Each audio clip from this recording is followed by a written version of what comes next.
Hello दोस्तों, आप सभी को मेरे अपना स्टडी वन यूट्यूब चैनल में आप सभी का स्वागत है। दोस्तों, हमने पहले पार्ट में प्राचीन भारतीय इतिहास के स्रोत को पढ़ा है। वो 1 से 4 पार्ट में है।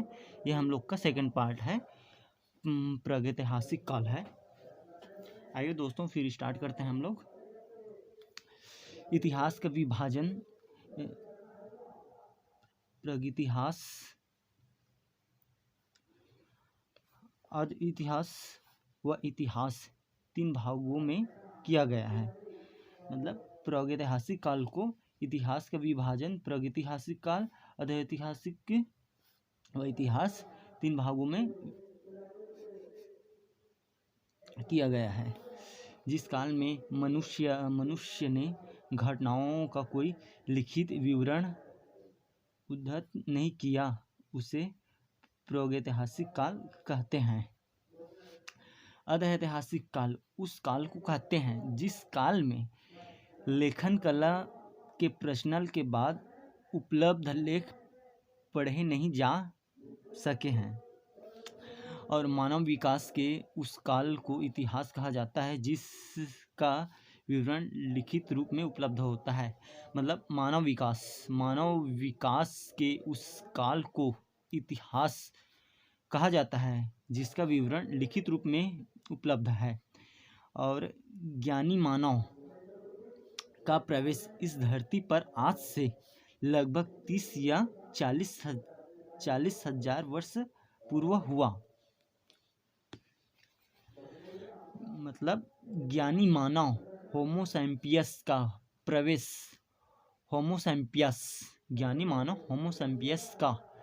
प्रवेश इस धरती पर आज से लगभग 30 या 40 हजार वर्ष पूर्व हुआ। पूर्व पाषाण युग या पूरा पाषाण काल के मानव की जीविका का मुख्य आधार शिकार था। मतलब पूर्व पाषाण काल या पूरा पाषाण काल में मानव की जीविका का मुख्य आधार शिकार था, और शिकार पूरा पाषाण काल में आदि मानव के मनोरंजन के भी साधन थे। मतलब शिकार करना पूरा पाषाण काल में आदि मानव के मनोरंजन के भी साधन थे। आग का आविष्कार पूरा पाषाण काल में एवं पहिए का नव पाषाण काल में हुआ है। दोस्तों, इसको अंडरलाइन कर लीजिएगा। आग का आविष्कार पूरा पाषाण काल एवं पहिए का नव पाषाण काल में हुआ है।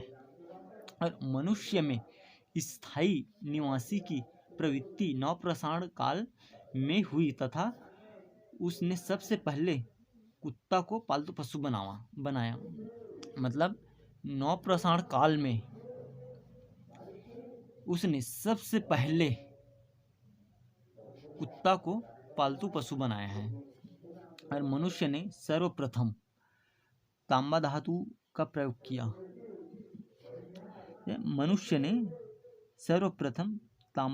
का प्रयोग किया तथा उसके द्वारा बनाया जाने वाला प्रथम औजार कुल्हाड़ी था। मतलब मानव ने सर्वप्रथम धातु में तांबा का इस्तेमाल किया है। और उसके मनुष्य जब कुछ भी औजार बनाए तो उसमें प्रथम औजार कुल्हाड़ी था।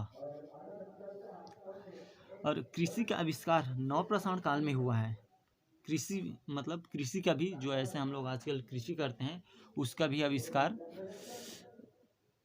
नव पाषाण काल में हुआ है। और प्रागैतिहासिक अन्न उत्पादक स्थल मेहरगढ़ पश्चिमी बलूचिस्तान में अवस्थित है। मतलब ये प्रागैतिहासिक अन्न उत्पाद स्थल मेहरगढ़ पश्चिमी बलूचिस्तान में अवस्थित है। कृषि के लिए अपनाई गई सबसे प्राचीन फसल गेहूं है। ये कृषि के लिए अपनाई गई सबसे प्राचीन फसल गेहूं है। मतलब जैसे एग्जाम में आया कि कृषि के लिए अपनाई गई सबसे प्राचीन फसल क्या है, तो उसमें आपको गेहूं का ऑप्शन करना है। ये आपका यहाँ पर दिया हुआ है। अगर आपके पास बुक होगा तो जैसा मैं अंडरलाइन कर रहा हूँ वैसा मतलब कीजिएगा। इसमें बोला है ना, पहली फसल एवं जौ थी, मतलब गेहूं भी था और जौ भी था, लेकिन मानव द्वारा सर्वप्रथम प्रयुक्त अनाज चावल था। और कृषि का प्रथम उदाहरण मेहरगढ़ से प्राप्त हुआ है, मतलब कृषि का प्रथम उदाहरण मेहरगढ़ से, जैसे कि बोलेंगे कि कृषि का प्रथम उदाहरण मेहरगढ़ से प्राप्त हुआ है।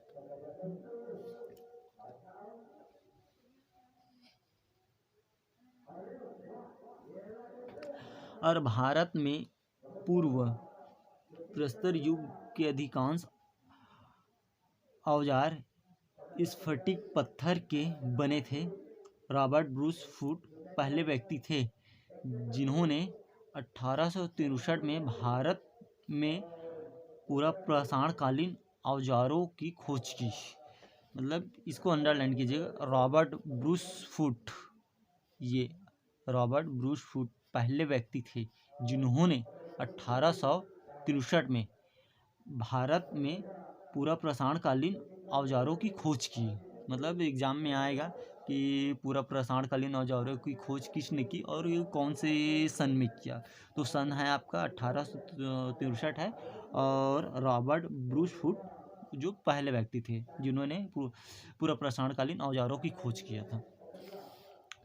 और ये आपका भारत में मध्य प्रसारण काल के विषय में जानकारी सर्वप्रथम 1867 ईस्वी में हुई, जब C.L. कार्लइस ने विंध्य क्षेत्र में लघु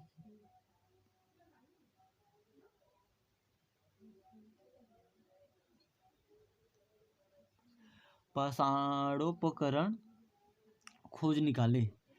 भारत में मानव अस्थिपंजर मध्य प्रसारण काल में से ही सर्वप्रथम प्राप्त होने लगता है।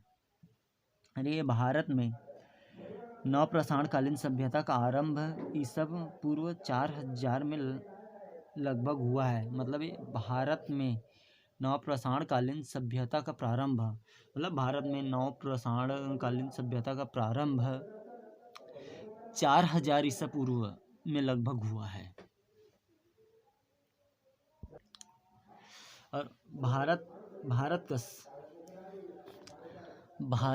भारत का सबसे प्राचीन नगर मोहनजोदड़ो था। इसमें अंडरलाइन कीजिएगा, ये आपका आ गया। भारत का सबसे प्राचीन नगर मोहनजोदड़ो था, सिंधी भाषा में, जिसका अर्थ है मृतकों का टीला था। मतलब सिंधी भाषा में वो मृतकों का टीला कहा जाता था। और असम का श्वेतभ्रू गिबन भारत में पाया जाने वाला एक मात्र मानवापकपी था। और ईमान गांव ताम्र प्रसारण युग की एक बड़ी बस्ती थी। इसका संबंध जोरवे संस्कृति से है। और भारत में शिवाला की पहाड़ी से जीवाश्म का प्रमाण मिला है। मतलब ये अगर एग्जाम में आएगा, भारत शिवाला की पहाड़ी से जीवाश्म प्रमाण मिला। अगर जीवाश्म का प्रमाण कहाँ मिला, तो ये भारत में शिवाला की पहाड़ी में मिला है। और भीमबेटका मतलब भीमबेटका गुफा पूरा साणिक आवासीय पूरा स्थल है। यह आदि मानव द्वारा बनाए गए शैल चित्रों और शैलाश्रयों के लिए प्रसिद्ध है। इस चित्रों को पूरा प्रसारण काल से मध्य प्रसारण काल के समय का माना जाता है। ये चित्र भारतीय उपमहाद्वीप में मानव जीवन के प्राचीनतम चिन्ह है। यह मध्य प्रदेश के रायसेन जिले में स्थित है। इसकी खोज वर्ष 1957 से 58 में डॉक्टर विष्णु श्रीधर वाकड़कर द्वारा की गई थी। भीमबेटका क्षेत्र को भारतीय पुरातत्व सर्वेक्षण भोपाल मंडल ने अगस्त 1990 में राष्ट्रीय महत्व का स्थल घोषित किया। इसके बाद जुलाई 2003 में यूनेस्को ने इसे विश्व धरोहर स्थल घोषित किया। और भारत में मनुष्य संबंधित सबसे पहला प्रमाण नर्मदा घाटी में मिली है। मतलब इसको अंडरलाइन कीजिएगा, ये इंपॉर्टेंट है। भारत में मनुष्य संबंधित सबसे पहला प्रमाण नर्मदा घाटी में मिला है। और ये नोट है, ये भारतीय नागरिक सेवा के अधिकारी रिजले प्रथम व्यक्ति थे जिन्होंने प्रथम बार वैज्ञानिक आधार पर भारत की जनसंख्या का प्रजातीय विभेदीकरण किया। और ये आपके पास बुक होगा, इसमें आपका ये एक साइड में संस्कृति दिया हुआ है, एक साइड में ये बर्तन लिखा हुआ है।